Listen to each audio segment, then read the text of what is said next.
President Emmerson Mnangagwa, the man who helped topple Robert Mugabe, now finds himself trapped in the very same web of power, betrayal, and succession politics that he once mastered.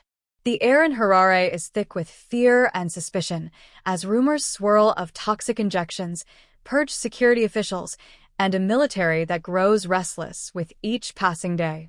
This isn't just political drama. This is a battle for the soul of a nation, fought in the dark corridors of State House, where today's ally becomes tomorrow's assassination threat.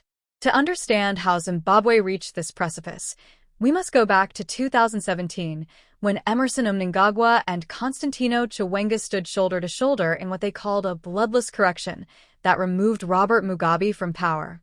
They promised a new dawn for Zimbabwe, a break from the dictatorship of the past. But that alliance, forged in the heat of a military takeover, was always a fragile one. It was a marriage of convenience between Mnangagwa's political cunning and Chiwenga's military muscle. Now, that marriage is shattering, and the entire nation is holding its breath, waiting for the explosion.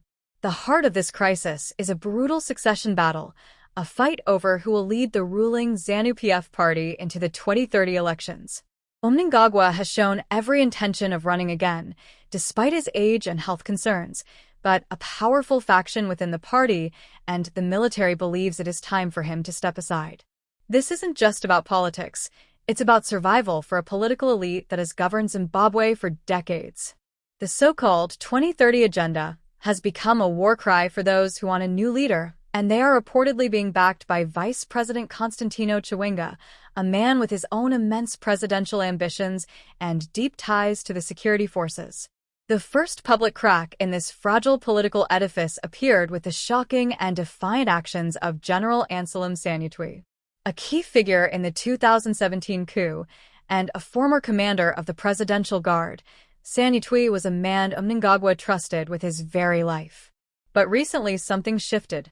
Sanyatwe was appointed ambassador to Tanzania, a move widely seen as a graceful exile, removing a potential threat from the heart of power. Yet, instead of quietly departing, Sanyatwe has reportedly refused to leave the country. His defiance is not just an act of insubordination, it is a signal to the entire political class that Mnangagwa's authority is being openly challenged from within his own inner circle. This insubordination is far more than a personnel dispute. It is a direct threat to Mnangagwa's personal safety. The Presidential Guard is specifically tasked with protecting the president's life. For a former commander of that elite unit to be in a state of rebellion creates an unimaginable security nightmare. How can Mnangagwa trust his personal security detail when the man who once trained and led it is now standing in defiance? Every close protection officer, every driver, every staff member inside State House is now viewed with a layer of suspicion. The president, it seems, has become a prisoner in his own home, surrounded by people he can no longer fully trust. The plot thickened dramatically with the mysterious and sudden illness of General Sanyatwe himself. Reports from within Harare's elite medical circles suggest he fell violently ill after a meeting at a secure location. The symptoms, described by sources as acute and debilitating, immediately sparked whispers of a poisoning attempt. Was this a preemptive strike by Mnangagwa's loyalists to neutralize a perceived threat? Or was it a false flag operation designed by Mnangagwa's enemies to frame him and further destabilize his presidency? The poison rumor, whether true or not, has injected a new level of paranoia and visceral fear into an already toxic political environment. In the midst of this, a digital information war has erupted, and at its center is a man named Blessed Gaza. A former state security operative now living in exile, Gaza has become a prolific source of leaks and allegations on social media, detailing the inner workings of the power struggle. He claims to have insider knowledge of assassination plots, secret meetings, and the planned purges within the military. His posts are devoured by thousands, adding fuel to the fire and putting immense public pressure on the regime. The government has dismissed him as a fraud, but his detailed accounts have a ring of truth that is impossible for many to ignore, turning his online platform into a daily briefing on the nation's unraveling. The public reaction to this high-stakes drama is a complex mix of fear, cynicism, and desperate hope. For the ordinary Zimbabwean, already battered by hyperinflation, unemployment, and a crippled public health system, this power struggle at the top feels both terrifying and tragically familiar. They have seen this movie before. They know that when the elephants fight, it is the grass that suffers. A military confrontation or a violent transfer of power would plunge the country into even deeper economic despair.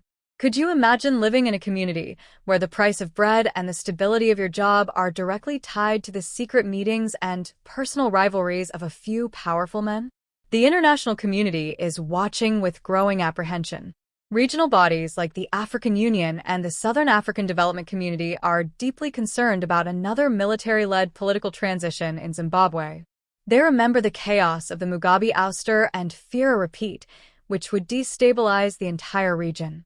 Western nations, who have been cautiously re-engaging with Mnangagwa's government, are now putting their diplomacy on hold, waiting to see which way the pendulum will swing. The figure of Constantino Chiwenga looms over all of this. As vice president and the former general who commanded the military's entry into politics in 2017, he is the kingmaker who could now become the king. His public silence has been deafening. While Mnangagwa struggles to maintain an image of control, Chiwenga has been conspicuously absent from the public eye, attending to what are described as health matters. But in Zimbabwean politics, silence is never just silence. It is a strategy. Every day that Chiwenga remains quiet, the speculation grows that he is marshalling his forces, negotiating with key stakeholders, and waiting for the perfect moment to make his move. What does this mean for the future of democracy in Zimbabwe? The 2023 elections, disputed by many observers, were supposed to cement Mnangagwa's legitimacy and usher in a new era of political stability. Instead, they have proven to be a mere interlude in a much older and more brutal struggle for power, a struggle that bypasses the will of the people entirely. If this story of power, poison, and betrayal has gripped you, if you believe that the world needs to know the truth behind the headlines, then we need your help. Share this video with someone who needs to understand what is really happening in Zimbabwe. Like this video to help our algorithm bring this crucial story to a wider audience. And most importantly, subscribe to our channel and hit the notification bell. We are committed to bringing you the real stories from behind the closed doors of power, no matter how dangerous those truths may be. The full truth is still breaking, and we will be here to report it to you. Stand with us.